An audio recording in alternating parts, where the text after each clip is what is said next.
immigration policies. Now you say they're too harsh. You supported his trade deal dozens of times. You even called it the gold standard. Now, suddenly last week, you're against it. Will you say anything to get elected? Well, actually, I have been very consistent over the course of my entire life. I have always fought for the same values and principles. Do you think New York State should recognize gay marriage? No. No. Okay. I believe that marriage is not just a bond, but a sacred bond between a man and a woman. I have not supported same-sex marriage. I have supported civil partnerships and contractual relationships. I support marriage for lesbian and gay couples. I support it personally and as a matter of policy and law. So you're saying your opinion on gay marriage changed, or you changed your mind?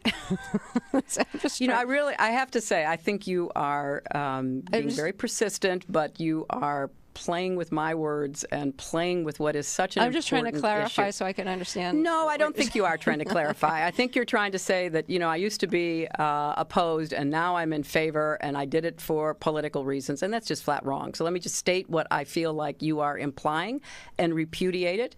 I have a strong record. I have a great commitment to this issue, and I am proud of what I've done and the progress we're making. Yeah, I'm saying, I'm sorry, I just want to clarify what I was saying. No, I was saying that you maybe really believed this all along, but, you know, believed in gay marriage all along, but felt for political reasons America wasn't ready yet and you couldn't say it. That's what I was thinking.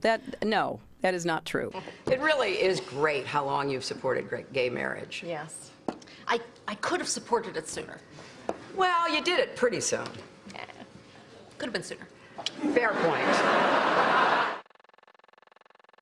Just in July, New Hampshire, you told the crowd you, quote, take a backseat to no one when it comes to progressive values.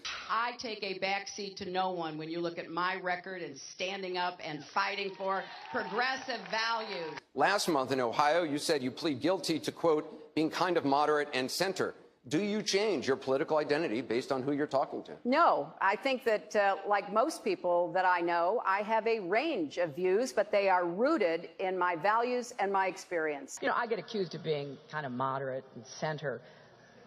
I plead guilty. Just for the record, are you a progressive or are you a moderate? I'm a progressive. Going through the emails, there were over 60,000 in total sent and received. About half were work-related and went to the State Department, and about half were personal, that were not in any way related to my work. When you speak to the public, you say, I turned over everything. That's, for the most part, a direct quote. When you talk to the public, you say, I turned over everything. 90 to 95% of my work-related emails were in the state system. If they wanted to see them, they would certainly have been able to do so. You know what? That is maybe the 10th time you have cited that figure today. It is. And I have not heard anyone other than you ever cite that figure. Who told you that 90 to 95% of your emails were in the State Department system? Who told you that? We learned that from the State Department in their analysis of the emails that were already on the system. The Inspector General report found that less than 1% of State Department emails, record emails, were captured. So they give a number of less than 1%, and you give a number of 90%. I have absolute confidence that everything that could be in any way connected to work is now in the possession of the State Department. This pile represents the emails that you sent or received about Libya in 2011, from February through December of 2011. This pile represents the emails you sent or received from early 2012 until the day of the attack. There are 795 emails in this pile. We've counted them. There are 67 emails in this pile in 2012. And I'm troubled by what I see here. I can only conclude by your own records that there was a lack of interest in Libya in 2012. The server contains personal communications from my husband and me.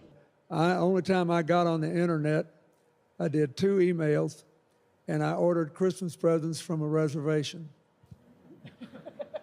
Otherwise, I found people said embarrassing things on emails. I didn't want to be one of them.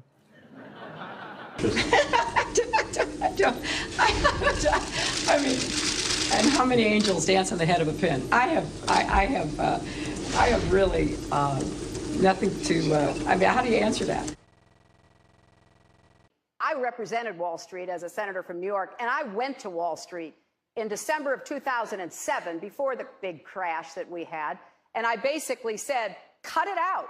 Quit foreclosing on homes. Quit engaging in these kinds of speculative behaviors. Now, who's exactly to blame for the housing crisis? I think there's plenty of blame to go around. Home buyers who paid extra fees to avoid documenting their income should have known they were getting in over their heads. Of course, we have to deal with the problem that the banks are still too big to fail. We can never let the American taxpayer and middle-class families ever have to bail out the kind of speculative behavior that we saw.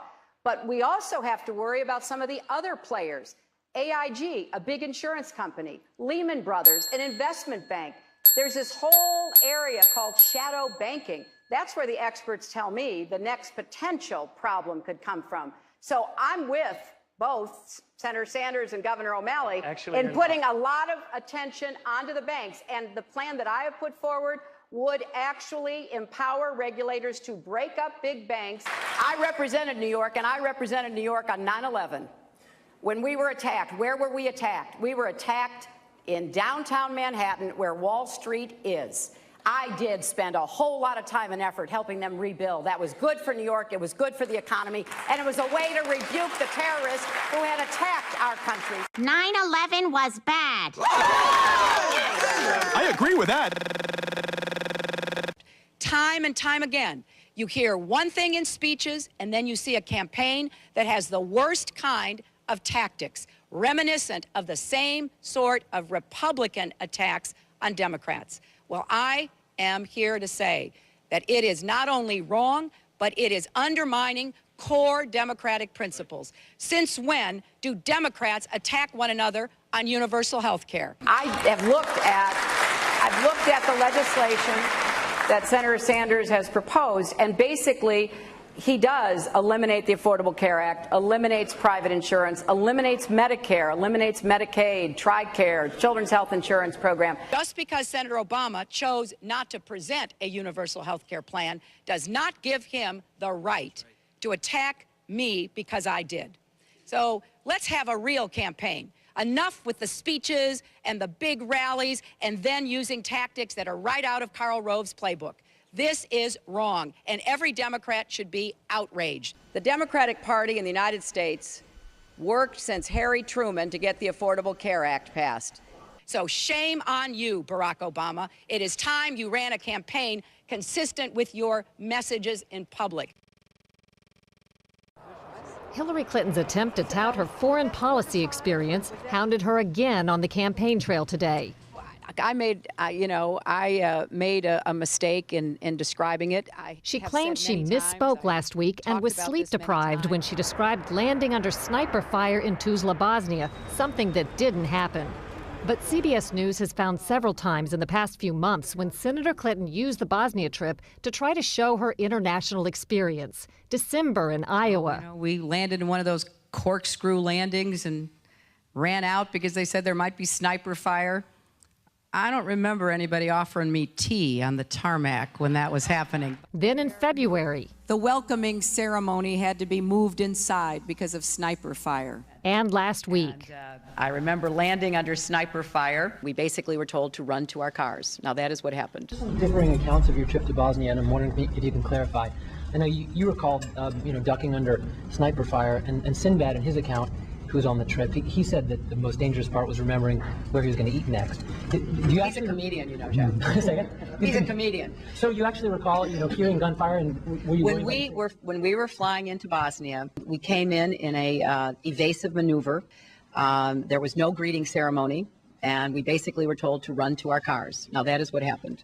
After CBS News video showed what really happened when she landed and greeted officials, Senator Clinton maintained there were risks, but explained to the Philadelphia Daily News why she was seen on the Bosnian tarmac greeting a young child if it was really so dangerous. I was also told that the greeting ceremony had been moved away from the tarmac, but that there was this 8-year-old girl, and I said, well, I can't rush by her. I've got to at least greet her. So I greeted her, I took her stuff, and I left. Now that's my memory of it. Good to see you. Once again, her memory doesn't match our videotape. She and her daughter Chelsea lingered on the tarmac to greet U.S. military officials, took photos. There was the group of 7th graders on the tarmac, too. And then Senator Clinton walked to the armored vehicle where she did eventually duck and enter. It was one of the highlights of President Clinton's first term, passage of the North American Free Trade Agreement, also known as NAFTA. Critics blame NAFTA for the loss of manufacturing jobs in industrial states, including Ohio and Pennsylvania. Hillary Clinton helped get NAFTA approved. She held at least 5 meetings to strategize about how to win congressional approval. She helped the White House block opposition from labor and environmental groups, and she was the featured speaker at a crucial meeting. Participants in that event said, quote, her remarks were totally pro-NAFTA. There was no equivocation for her support for NAFTA at the time. You know, I have been a critic of NAFTA from the very beginning. My concerns about NAFTA expressed years ago have been well documented and verified. I didn't have a public position on it. I have spoken consistently against NAFTA. And if you look at what I have been saying, it has been consistent. I was one of the voices in the administration warning about NAFTA. You said it was good on balance for New York and America in 2004, and now you're in Ohio, and your words are much different, Senator. The record is very clear. Well, you don't have all the record, because you can go back and look at what I've said consistently.